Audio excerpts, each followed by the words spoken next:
दोस्तों, आज की ये कहानी हमें हमारे ही एक सब्सक्राइबर ने भेजी है, पर उन्होंने अपना नाम और जगह का नाम इन सबको गुप्त रखने के लिए कहा है। मैंने उनकी बताई हुई घटना को एक कहानी में रूपांतरित किया है। तो चलिए अब बिना वक्त जाया किए कहानी शुरू करते हैं। मेरा नाम गुलशन है और आज की ये कहानी मेरी जिंदगी में घटी एक बहुत ही खौफनाक घटना पर आधारित है।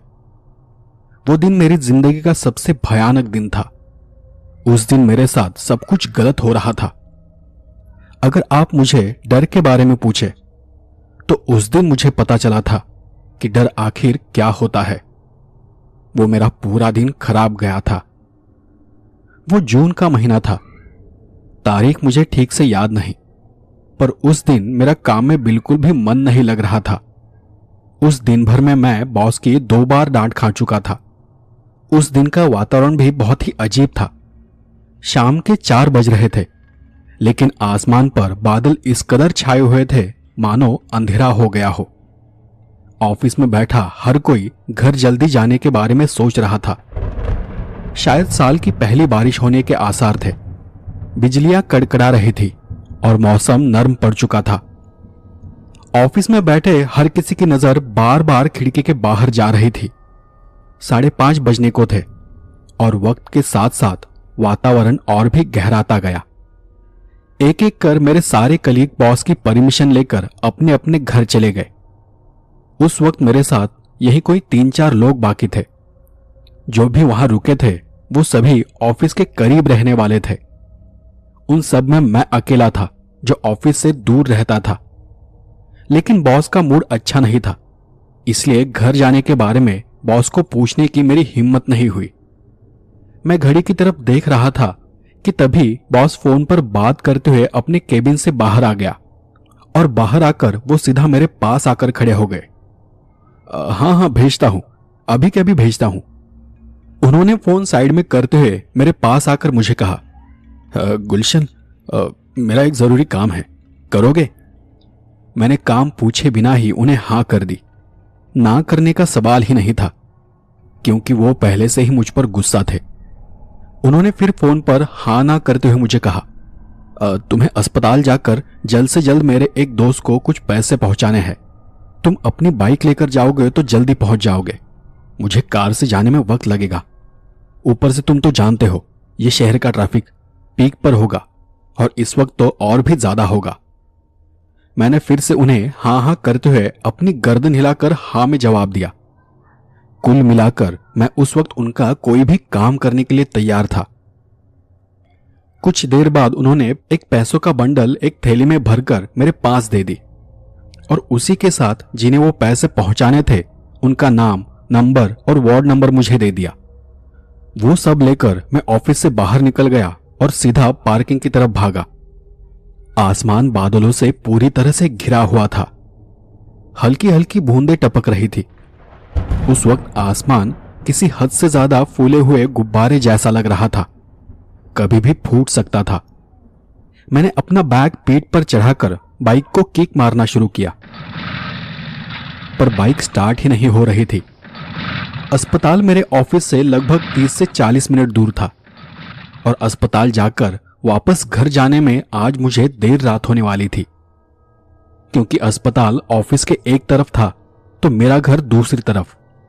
मैं किक मारता रहा पर फिर भी बाइक शुरू नहीं हुई। 10 मिनट तो मेरे वहीं चले गए। बाइक चालू होते ही मैं तेजी से अस्पताल की तरफ निकल पड़ा। आसमान तब भी गरज रहा था। शाम के 6 बज रहे थे। मैं ठीक पौने घंटे बाद ट्रैफिक को पार करते हुए अस्पताल तक पहुंच गया, पर अस्पताल का गेट मुझे कहीं दिखाई नहीं दे रहा था। अचानक से आसमान फूट पड़ा और मूसलाधार बारिश शुरू हो गई। मैं अपने आप को भीगने से बचाने के लिए बाइक को रास्ते के किनारे खड़ा कर वहीं एक दीवार से सटकर खड़ा हो गया। अब तो मैं बारिश में फंस गया था। उसी वक्त वहां से एक आदमी गुजरता हुआ दिखाई दिया। मैं बारिश में भीगते हुए उनके पास चला गया। भाई साहब, ये अस्पताल का गेट किस तरफ है? उन्होंने हाथ से अपने पीछे देखकर पीछे इशारा करते हुए मुझसे कहा, यहां से आगे चले जाओ, वहां से राइट ले लेना, फिर कुछ आगे जाकर फिर एक राइट ले लेना, वहां तुम्हें एक बड़ा सा गेट दिखाई देगा, वही अस्पताल का गेट है। इस वक्त तुम ठीक अस्पताल के पीछे खड़े हो। जब उन्होंने ये कहा तब मैंने अस्पताल की बिल्डिंग की तरफ देखा। वहां पर अस्पताल की एक मंजिला बिल्डिंग थी, लेकिन उस बिल्डिंग की लाइट बंद थी। पहली मंजिल पर बस किसी कमरे की लाइट जल बुझ रही थी। मैंने उस आदमी को थैंक्स कहा और आगे जाने लगा। तभी उस आदमी ने मुझे पीछे से आवाज दी, और हाँ, यहां पीछे के गेट से अंदर जाने की कोशिश मत करना, मतलब ये जगह अच्छी नहीं है। अंदर आने जाने के लिए वो गेट बंद है, खुला दिखे तो भी वहां से मत जाना। इतना बोलकर वो आदमी वहां से आगे निकल गया। उसकी बात सुनकर मैं सोच में पड़ गया कि उसने मुझे ऐसा क्यों कहा कि यह जगह अच्छी नहीं है। बारिश अब भी तेज थी, मुझे पैसे जल्द से जल्द पहुंचाने थे। सिर्फ खड़े रहने से कोई फायदा नहीं था। और ये सोचते हुए मेरी नजर अपने आप ही फिर से उस बिल्डिंग की तरफ चली गई। अब सब कुछ अंधेरे में डूब चुका था, कोई भी लाइट नहीं झपक रही थी। मैंने अपनी बाइक स्टार्ट की और वहां से आगे निकल पड़ा। कुछ 150 मीटर जाने के बाद मेरी बाइक अचानक से बंद पड़ गई। अब इसे क्या हो गया? देखा तो गाड़ी में पेट्रोल खत्म हो चुका था। मेरे बाप, इसे भी अभी खत्म होना था। मैं वहां खड़े होकर अपने आसपास देखने लगा, पर वो थोड़ा सुनसान इलाका था। मेरा ध्यान वहीं सामने एक गेट की तरफ चला गया। वहां पर एक पुराना जंग लगा बोर्ड लटक रहा था, जिस पर लिखा था कि इस गेट का इस्तेमाल करना मना है, और उसके ठीक नीचे लिखा था, कुत्तों से सावधान। वो गेट टेढ़ा और टूटा हुआ था। उसी पल मेरा ध्यान फिर से अंदर चला गया। उस वक्त ऊपर की उस पहली मंजिल पर लाइट फिर से झपकने लगी थी। ऐसा लगा जैसे वहां कोई है। बारिश के कारण वहां सब कुछ धुंधला धुंधला नजर आ रहा था, पर वहां कोई खास था। मेरा ध्यान उस परछाई पर था कि तभी मेरा फोन बज उठा। मैंने किसी तरह उस बारिश में अपनी जेब से फोन निकाला। अरे गुलशन, कहाँ हो? अब तक पहुंचे नहीं क्या? मैंने अपने फोन को एक प्लास्टिक के थैली में रखते हुए कहा, बस सर, पहुंच रहा हूं 5-10 मिनट में। मुझे सामने से ठीक है इतनी ही आवाज आई, और इतना कहकर बॉस ने फोन रख दिया। मैं बाइक को धकेलते हुआ टूटे गेट के पास चला गया। मैं वहीं गेट के पास खड़े होकर अंदर देख रहा था। वहां बिल्डिंग के इर्द गिर्द बड़े बड़े ऊंचे ऊंचे पेड़ थे। वो पेड़ बहुत पुराने लग रहे थे। नीचे सब तरफ पेड़ों के पत्ते बिखरे पड़े थे, पर अंदर कोई कुत्ता नहीं था। मैं वहीं खड़े होकर सोचने लगा कि अंदर जाऊं या न जाऊं। अस्पताल का वो हिस्सा काले घने अंधेरे में डूबा हुआ था। अंदर सच में अगर कोई कुत्ता वगैरह हुआ तो वहां से भाग पाना मेरे लिए मुश्किल था। लेकिन बाइक को धकेलते हुए आगे के गेट तक ले जाने में मुझे और वक्त लग जाता। इसलिए मैं बाइक को धकेलता हुआ उस गेट के अंदर चला गया। मेरे अंदर जाते ही पूरी बिल्डिंग की लाइट अपने आप जल उठी। हर तरफ रोशनी फैल गई। मैंने सोचा कि मैं भी कैसा पागल हूं। यहां बस बिजली चली गई थी और मैं खामखा अंदर जाने से डर रहा था। वहीं एक खिड़की की छत के नीचे मैंने बाइक को खड़ा कर दिया और मैं वहां से आगे चला गया। सामने जाने पर मैंने देखा कि बिल्डिंग के एक कोने में बड़े बड़े अक्षरों में लिखा हुआ था, मैटरनिटी होम, जो कि काफी खराब हो चुका था। मैं बिल्डिंग के एंट्रेंस के पास पहुंचा और कुछ देर वहीं खड़ा रहा। मैं यहां वहां देख रहा था कि कोई मुझे मिल जाए, कि मैं किसी से आगे जाने के बारे में पूछताछ कर सकूं। मैंने बिल्डिंग के अंदर झांक कर देखा, पर अंदर कहीं कोई नहीं था। सब कुछ वीरान था। अंदर कोई नर्स, कोई डॉक्टर, कोई पेशेंट नजर नहीं आ रहा था। कोई हलचल नहीं, कहीं कोई आवाज तक नहीं थी। मैंने सोचा कि शायद वहां से आगे जाकर किसी से पूछना ठीक होगा। जैसे ही मैंने अपना कदम बिल्डिंग के अंदर रखा, धड़ाम से वहां की सारी लाइट बंद हो गई। एक पल में सब कुछ अंधेरे में डूब गया। मैं हैरान होकर यहां वहां देखने लगा। मैंने वहीं से अंदर की तरफ आवाज लगाई, कोई है? कोई है यहां? अरे भाई, कोई है क्या? पर कोई जवाब नहीं आया। बाहर बरस रही बारिश के अलावा और बिजली की आवाज के अलावा वहां दूसरी कोई भी आवाज नहीं थी।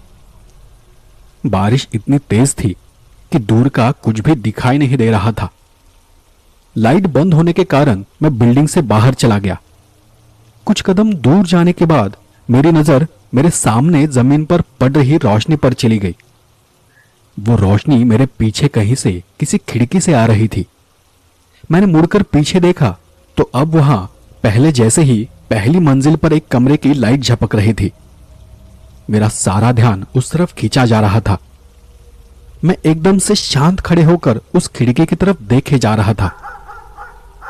तभी एक कुत्ते की आवाज से मैं होश में आ गया, लेकिन अचानक आई आवाज से एक पल के लिए मेरा शरीर कांप उठा और पूरे शरीर में डर की एक तेज लहर दौड़ गई। मैं उस कुत्ते को हटकने लगा, पर तब मैंने महसूस किया कि वो कुत्ता मुझे देखकर भौंक नहीं रहा था। वो तो उस खिड़की की तरफ देख रहा था। वो देख मेरा डर थोड़ा कम हो गया और तभी फिर से फोन बज उठा। अरे भाई, कहाँ हो तुम? जी सर, अस्पताल में ही हूं, बस वार्ड को ढूंढ रहा हूं। अच्छा ठीक है, पैसे देने के बाद मुझे फिर से कॉल करना। बॉस का फोन रखने के बाद मैं वहां से भागता हुआ आगे चला गया। वो कुत्ता अब भी वहीं पर खड़ा था। आगे कुछ दूर हॉस्पिटल की और भी बड़ी बड़ी बिल्डिंग थी। वहां कुछ देर ढूंढने पर मुझे बताया हुआ वार्ड मिल गया और मुझे बॉस के दोस्त भी मिल गए। मैंने पैसे उनके हवाले कर दिए और मैं वापस वहां से निकल पड़ा। अब मेरे सामने दो सवाल थे कि मैं बाइक का क्या करूंगा और वापस घर कैसे जाऊंगा। मैं अस्पताल के कैंटीन में चला गया और वहीं एक गर्मा गर्म चाय लेकर बैठ गया। उस वक्त मुझे याद आया कि बॉस ने मुझे फोन करने के लिए कहा था। मैंने अपनी जेब को हाथ लगाया, देखा तो फोन मेरी जेब में ही नहीं था। मैंने अपने पैंट के सभी जेबों को चेक किया, मेरा फोन कहीं भी नहीं था। मैंने काउंटर पर भी जाकर देखा, पर मैंने फोन कहाँ रख दिया था मुझे याद ही नहीं आ रहा था। अब मुझे अपने आप पर बहुत गुस्सा आ गया। आज मेरा पूरा दिन खराब गया था। मेरा एक भी काम ठीक से नहीं हो पा रहा था। मैंने एक घूंट में चाय खत्म की और जल्दी से अपना फोन ढूंढने के लिए निकल पड़ा। मैंने हर मुमकिन जगह पर फोन को ढूंढा, पर मुझे फोन कहीं नहीं मिला। मैं थक हार कर वापस बाइक की तरफ निकल पड़ा, मतलब अस्पताल के पीछे के गेट की तरफ, उसी मैटरनिटी होम की बिल्डिंग की तरफ। वहां जाने पर मुझे याद आया कि शायद मेरा फोन यहां कहीं हो सकता है, क्योंकि आखिरी बार मैंने यहीं पर खड़े होकर फोन पर बात की थी। यह सोचकर मैं वहां की आधी अधूरी रोशनी में मोबाइल ढूंढने लगा। फिर से ऊपर से आती हुई कमरे की रोशनी की तरफ मेरा ध्यान गया। इस वक्त भी उसी कमरे की लाइट झपक रही थी। पता नहीं मेरे साथ वहां क्या हो रहा था।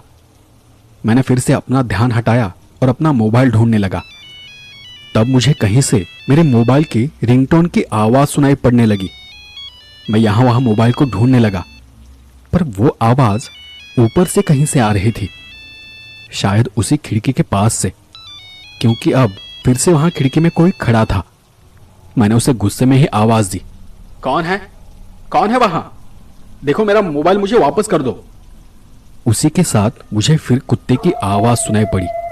अब वो कुत्ता उस बिल्डिंग से काफी दूर खड़ा था और अपना मुंह ऊपर कर वो एक तरह की आवाज निकाल रहा था, जैसे कि कुत्ते खतरे से आगाह करने के लिए निकालते हैं। पर मुझे उस कुत्ते से कोई खतरा नहीं था। वहां ऊपर मेरा मोबाइल था या नहीं मुझे पता नहीं, पर इतना पक्का था कि रिंगटोन की आवाज बिल्डिंग के अंदर से कहीं से आ रही थी। तभी मैंने उस परछाई को पीछे जाते हुए देखा।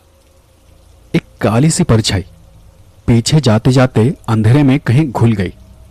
वो कुत्ता भी शांत हो गया। मैं दौड़ते हुए बिल्डिंग के एंट्रेंस के पास चला गया। जैसे ही मैंने अंदर कदम रखा, बिल्डिंग की सारी लाइट अपने आप ही चालू हो गई। लगा कि अच्छा हुआ जो लाइट चालू हो गई, अब तो मैं और भी आसानी से उसे ढूंढ सकूंगा। और फिर मैं भागता हुआ ऊपर की मंजिल पर चला गया। ऊपर पहुंचकर देखा तो मेरे सामने एक लंबा कॉरिडोर था जो कि एकदम खाली और शांत था। मैं हैरान था कि मैटरनिटी होम होने के बावजूद वहां कोई कैसे नहीं। इस बार मुझे पहले से ज्यादा अजीब लगा। मैं कुछ कदम आगे बढ़ा। उसी पल मुझे एक रोने की आवाज सुनाई पड़ी। मैंने ध्यान से देखा तो उसी कॉरिडोर में कोई लड़की एक दीवार के सहारे बैठी हुई थी। वो अपने पैर पसारे हुए अपने पेट को पकड़कर रो रही थी। शायद प्रेग्नेंट थी, लेकिन वो मुझसे काफी दूर थी। मतलब मैं कॉरिडोर के एक छोर पर था तो वो दूसरे छोर पर थी। उस वक्त पहली बार मेरे दिमाग में ये बात आ गई कि यहाँ कुछ तो गड़बड़ है। यहाँ की लाइट अपने आप झपकती है। अस्पताल होकर भी यहाँ कोई नहीं है, पर फिर भी मैंने सोचा कि अगर सच में वो औरत तकलीफ में होगी तो, और उसे किसी की मदद की जरूरत होगी तो। मैंने वहीं पर पड़ी एक व्हीलचेयर ली और उस औरत की तरफ बढ़ने लगा।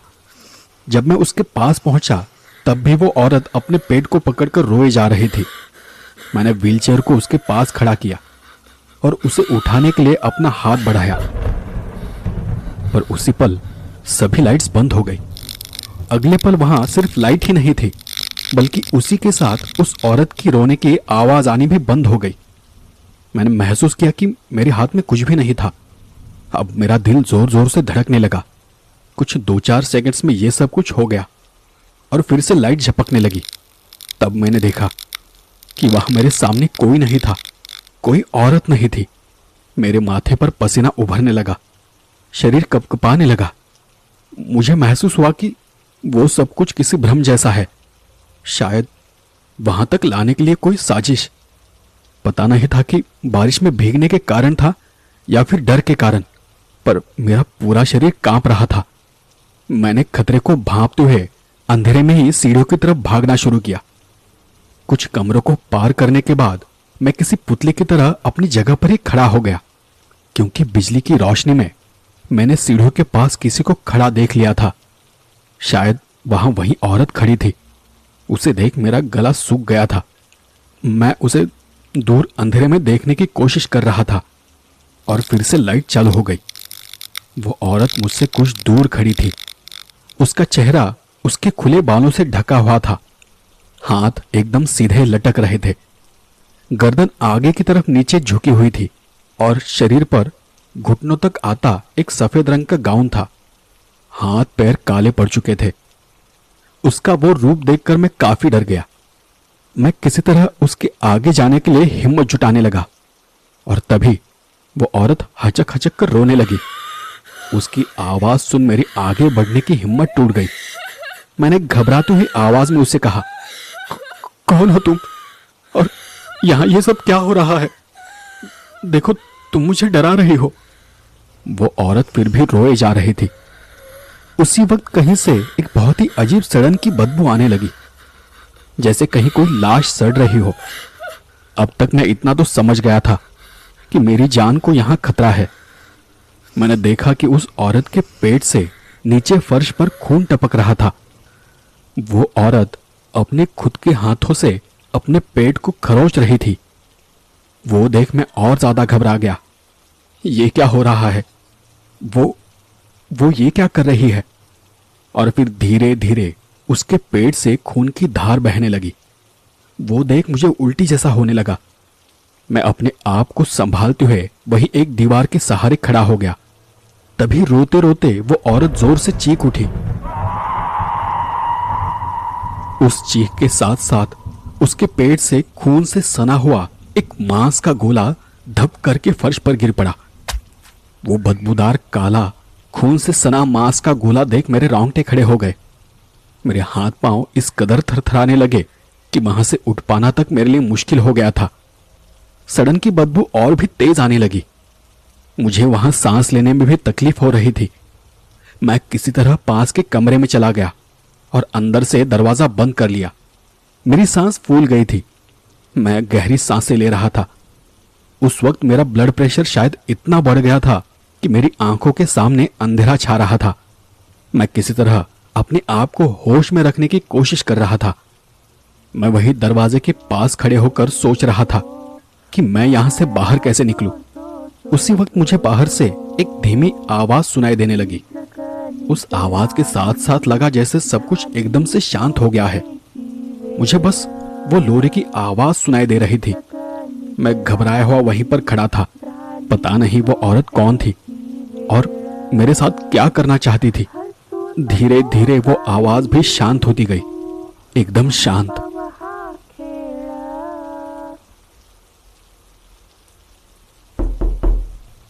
इस अचानक आई आवाज से मेरे अंदर बिजली दौड़ गई।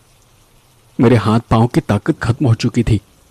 मैं वहीं नीचे बैठ गया और डर के मारे रोने लगा। मुझे जाने दो, मैंने तुम्हारा क्या बिगाड़ा है, मुझे जाने दो प्लीज। मैंने फिर किसी तरह हिम्मत जुटाई और तेजी से दरवाजा खोलकर सीढ़ियों की तरफ भागने लगा। उस वक्त पूरे कॉरिडोर की लाइट झपक रही थी। मैं भागते हुए कॉरिडोर के आखिर तक पहुंच गया, पर वहां पहुंचकर देखा तो वहां कोई सीढ़ियां ही नहीं थी। मैंने पीछे मुड़कर देखा, तब मुझे ध्यान आया कि घबराहट में मैं गलत दिशा में दौड़ आया था। सीढ़ियां बिल्कुल मेरी उल्टी दिशा में थी। मैं फिर से उस दूसरी तरफ दौड़ने लगा। दौड़ते दौड़ते मैं उस झपकती लाइट में बीच में खड़ी व्हीलचेयर से टकराकर नीचे गिर पड़ा। मेरे पैर में चोट आ गई थी। फिर भी मैं लंगड़ाता हुआ, लड़खड़ाता हुआ सीढ़ियों की तरफ बढ़ रहा था। लेकिन उस झपकती हुई लाइट में मैंने देखा कि वो औरत फिर से वहीं पर खड़ी है, सीढ़ियों के पास। उसे देख मैं सीढ़ियों की तरफ जाने के बजाय भागते भागते एक कमरे के अंदर घुस गया और अंदर जाकर फिर से दरवाजा बंद कर लिया। उस वक्त मैं बहुत ज्यादा डरा हुआ था। पता नहीं था कि वहां मेरे साथ क्या होने वाला था। मैंने अपने पैर में लगी चोट को देखा। उस चोट से खून रिस रहा था। मैं अपने एक हाथ से उस चोट को दबाकर वहीं पर बैठा रहा। मैंने गौर से देखा तो ये वही कमरा था जिसे मैंने नीचे से देखा था। उसकी दीवार अंदर से पूरी तरह से काली पड़ चुकी थी। फर्श पर बहुत सारे खून के काले धब्बे थे। शायद वक्त के साथ साथ वो इतने गहरे और काले पड़ चुके थे। पूरे कमरे में सड़न की घनी बदबू फैली हुई थी। मैं वहां उन सब चीजों को देख रहा था कि उसी पल कमरे का दरवाजा अपने आप खुलने लगा। मैं अपनी सांस रोककर वहीं पर बैठे देख रहा था, लेकिन दरवाजा खुलकर फिर से अपने आप बंद हो गया। जैसे कोई उस कमरे के अंदर तो आ गया था, लेकिन शायद मैं उसे देख नहीं पाया। और तभी उस कमरे की लाइट फिर से झपकनी शुरू हो गई। मैंने देखा कि मुझसे कुछ दूर उस कमरे के एक कोने में वही औरत बैठी हुई थी। अपने चेहरे पर ढके बालों के बीच से मुझे घूर रही थी। उसका वो भयानक चेहरा देखकर मैं उस पर चीख पड़ा, कौन हो तुम, क्या चाहिए तुम्हें? और मुझे फिर वही लोरी की आवाज सुनाई देने लगी। वो औरत अपने पेट से निकले मांस की गोली को सहला रही थी। मुझे महसूस हुआ कि वहां फर्श पर कुछ चिपचिपा सा द्रव फैल रहा है।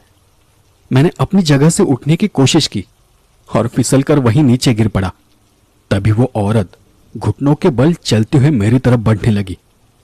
मैं वहां से उठने की, वहां से भागने की नाकाम कोशिश कर रहा था।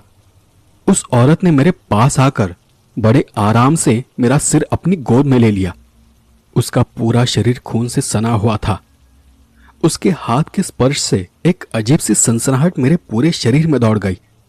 मैंने उसकी गोद से उठने की कोशिश की तो उसने मेरे बालों को पकड़कर मेरे सर को बहुत जोर से फर्श पर पटक दिया। एक तेज दर्द के साथ मेरी आंखें बंद होती चली गई। कुछ देर बाद मुझे फिर से होश आ गया। मैंने देखा कि मैं अब भी उसकी गोद में था। उसके सर के बाल मेरे चेहरे पर थे। उसकी आंखें ठीक मेरे आंखों के सामने थी और वो अजीब तरह से मुस्कुराते हुए लोरी गा रही थी। उसके मुंह से चिपचिपा पानी मेरे चेहरे पर टपक रहा था। वो इतनी खौफनाक थी कि उसके रूप में मुझे अपने सामने अपनी मौत दिखाई दे रही थी। बाहर कहीं से उस कुत्ते की रोने की आवाज मेरे कानों पर पड़ रही थी। वो औरत अपने खून से सने चिपचिपे हाथ से मेरे चेहरे को, मेरे सर को सहला रही थी। वो सब अब मेरी ताकत से बाहर था। मैं अधमरी हालत में था। और फिर से मेरी आंखें बंद होती गई। मुझे फिर जब होश आया तब मैंने देखा कि मैं उस औरत की गोद में नहीं था। मैंने देखा कि वो औरत उसी कमरे के एक कोने में शांत खड़ी थी। वहां शांत खड़े होकर वो मुझे देख रही थी। उस कमरे के अंदर कहीं से हल्की रोशनी आ रही थी। मैंने ठीक से देखा तो मैं खिड़की के नीचे पड़ा था और वो रोशनी खिड़की के बाहर से आ रही थी। मैंने अपने सर को बिना हिलाए बस आंखों की पुतलियों को हिलाकर सब कुछ देखा था। पता नहीं उस वक्त मेरे साथ क्या हो रहा था, पर मैंने सोचा कि अगर मरना ही है तो एक आखिरी कोशिश करने में क्या हर्ज है। और मैं अपनी पूरी ताकत लगाकर अपनी जगह पर उठ खड़ा हो गया और अगले ही पल मैं उस कमरे के खिड़की से नीचे कूद पड़ा। मैं पहली मंजिल से सीधे नीचे जमीन पर गिरा था। नीचे गिरते ही मेरे शरीर पर बहुत जोर की मार लगी थी और तभी मेरे आंखों के सामने फिर से अंधेरा छाने लगा। तब भी मैंने देखा था कि वो औरत खिड़की में खड़ी थी और मुझे देख रही थी और कोई दौड़ा दौड़ा मेरे पास आ रहा था। अगली बार जब मुझे होश आया तब मैं अस्पताल के वार्ड में था। मेरे आसपास मेरे ऑफिस के दोस्त, मेरे घर वाले और कुछ रिश्तेदार खड़े थे। सबको यही जानना था कि उस रात मेरे साथ क्या हुआ था, पर मैं किसी को कुछ भी बताने की हालत में नहीं था। बहुत लोग मुझे आकर देखकर चले गए। मेरे घर वालों ने बताया कि मुझे अस्पताल के एक सफाई कर्मचारी ने बचाया है और उसी ने मुझे इस हालत में यहां भर्ती कराया है। ठीक से होश में आने के बाद एक आदमी मुझसे मिलने चला आया। वो मेरे जागने का इंतजार कर रहा था। मेरे जागते ही वो मेरे पास आकर बैठ गया और उसने बड़ी शांति से मुझसे कहा, तुम्हारे साथ वहां क्या हुआ होगा उसका अंदाजा है मुझे। मेरे चेहरे पर ये जो जख्म के निशान है वो भी वहीं से आए हैं, पर तुम किसी को बताने जाओगे तो कोई तुम्हारा यकीन नहीं करेगा। जानता हो कि तुम भी ये जानना चाहते होगे कि आखिर वहां सब तुम्हारे साथ क्या हुआ था। वो औरत कौन थी? जब मेरे साथ ये सब हुआ था तब मेरे दिमाग में भी यही सारे सवाल थे।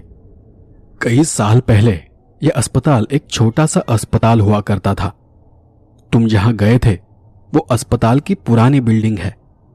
तब एक रोज वहां एक औरत को उसकी डिलीवरी के लिए भर्ती कराया गया था। उस वक्त बच्चे को जांचने के लिए अभी की जैसी मशीनरी नहीं थी। जो था सब बाद में पता चलता था। तो जब उसकी डिलीवरी हुई तो पता चला कि उसे कोई बच्चा नहीं हुआ है, बल्कि उसके पेट से बस एक मांस का गोला निकला था। यह सुनकर उस औरत को बहुत दुख हुआ, बल्कि इस बात का उसे सदमा लगा, क्योंकि उसके साथ यह पहली बार नहीं बल्कि तीसरी बार हो रहा था। जब भी उसकी डिलीवरी होती तो हर बार उसके पेट से एक मुर्दा गोला जन्म लेता था। इसलिए वो अपने आप से बहुत गुस्सा थी। वो भगवान से बहुत गुस्सा थी और उसी रात उसने गुस्से में आकर अपने पेट पर लगे टांकों को उधेड़ कर रख दिया। उसने अपनी ही कोख फाड़ डाली। उसकी जगह पर ही मौत हो गई। उसकी मौत बेचैनी और नाखुशी के कारण हुई थी। उसकी आत्मा भगवान पर नाराज थी। शायद इसीलिए उसकी आत्मा अब भी वहां पर भटक रही है। इसके अलावा मेरे पास कोई जानकारी नहीं है। बाकी तुम खुद समझदार हो। किसको क्या बताना है तुम अच्छे से जानते हो। इतना बोलकर वो आदमी वहां से चला गया और उसके बाद मैंने सोचा कि शायद मेरा वो दिन ही खराब था। मैंने बाद में लोगों से बस इतना कहा कि किसी ने मेरा मोबाइल चुरा लिया था और मैं उसके पीछे पीछे उस बिल्डिंग के अंदर चला गया। वहीं पर उसने मुझ पर हमला किया और उसी झटपटाहट में मैं उस बिल्डिंग से नीचे गिर पड़ा। असली घटना मैं और मेरे बस कुछ ही दोस्त जानते थे और शायद अब आप भी।